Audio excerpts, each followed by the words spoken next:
Hello, this is John Roth coming to you once again from Europe. This time I'm in a classroom in a town in Switzerland.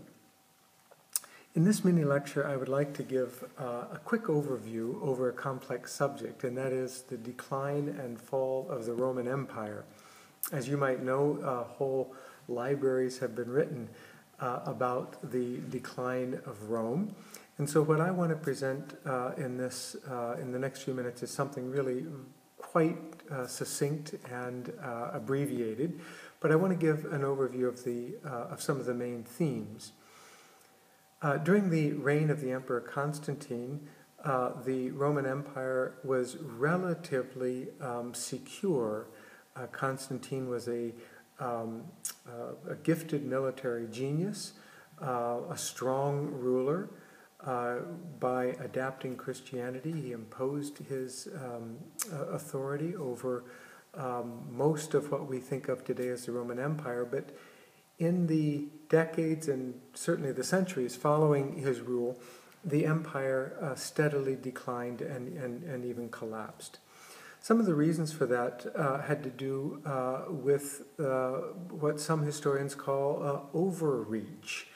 The empire had extended its claims on colonies all around North Africa, as far north as Great Britain and Ireland, and simply maintaining the roads, maintaining all of the infrastructure it takes to demand tribute, to impose your laws, to maintain a powerful army, required an enormous amount of resources. At the same time, the imports from these colonies, that is, especially cheap grain that was coming in from North Africa across the Mediterranean Sea, had the effect over a long period of time of undermining the local economy, and so that small farmers, peasant landowners who produced grain and sold it at the market, discovered that their prices were consistently undercut by cheap imports from the colonies.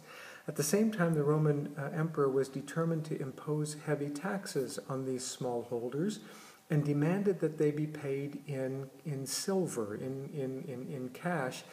And over time, a growing number of small farmers were unable to pay their taxes, and so they became increasingly indebted to wealthy landowners who bought up their estates or bought up their farms and created large estates and now hired them as, what became serfs, not quite slaves. These small farmers could not be bought or sold, but they were tied to the land and they were forced to work for these large estate owners, often paying for their taxes, the tax duty that they owed, in the form of labor services rather than in actual cash.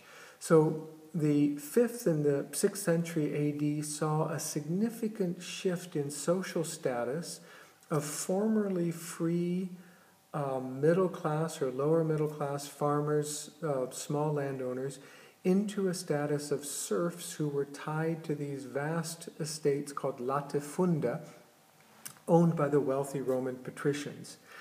At the same time, there was a growing economic crisis in terms of confidence in the Roman coinage.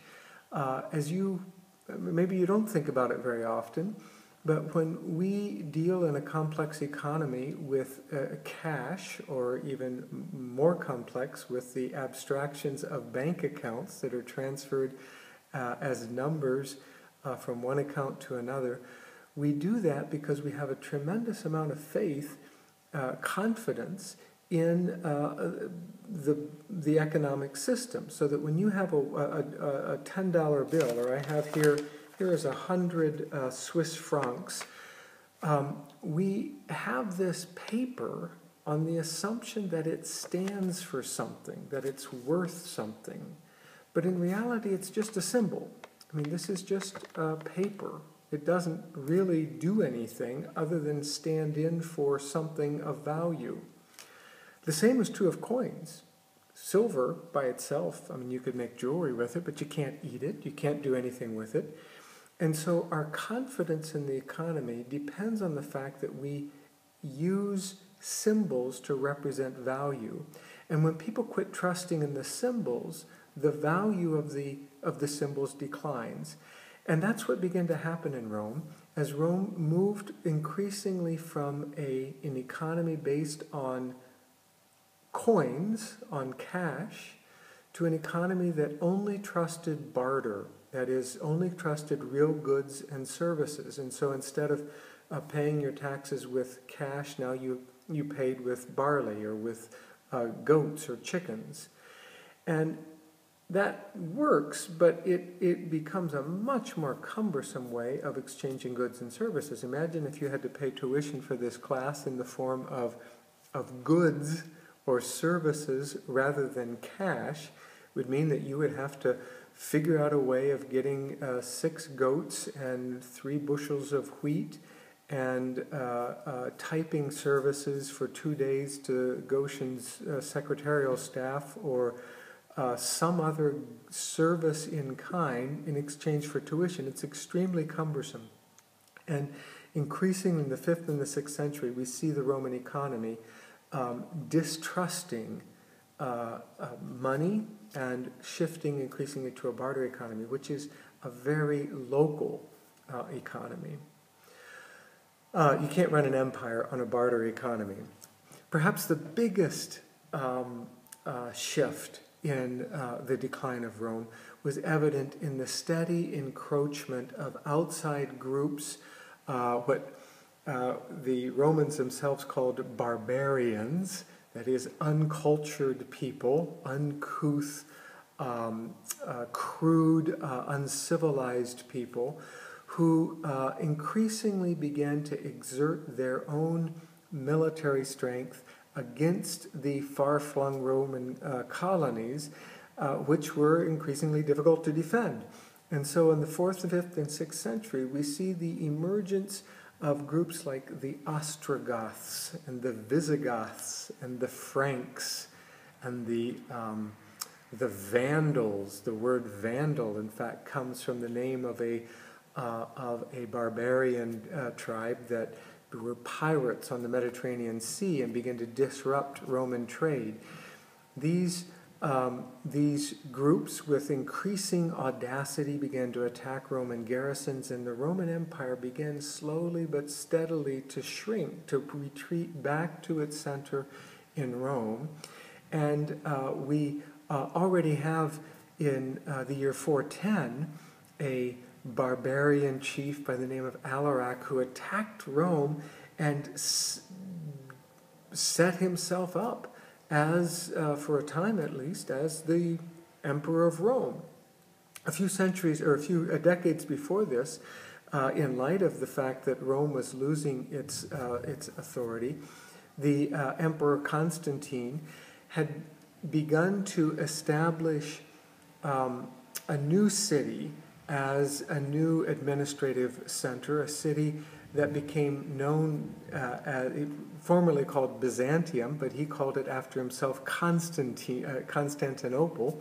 It's the city that we know today as Istanbul, which was far to the east. And increasingly, Constantine, as a kind of retreat from the authority of Rome, moved the center of administrative and civil and military organization eastward, so that after the 4th and beginning of the 5th century, there was a growing divide in the Roman Empire between the Eastern Empire, which was Greek, which eventually emerged with the Greek Orthodox Church, the Eastern Kingdom, and the Western Kingdom, which was Latin and which we have come to associate with Catholicism, but was increasingly dominated by these outside tribes.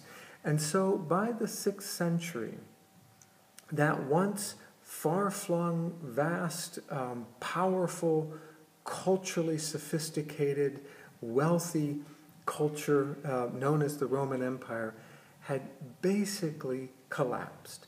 And the central question that we're going to focus on in this unit is, how do you restore order when all of the assumptions of political power and economic power and cultural hegemony no longer exist. How do you restore order in the midst of a growing chaos and decentralization and even anarchy? We'll turn to that in the next mini lecture.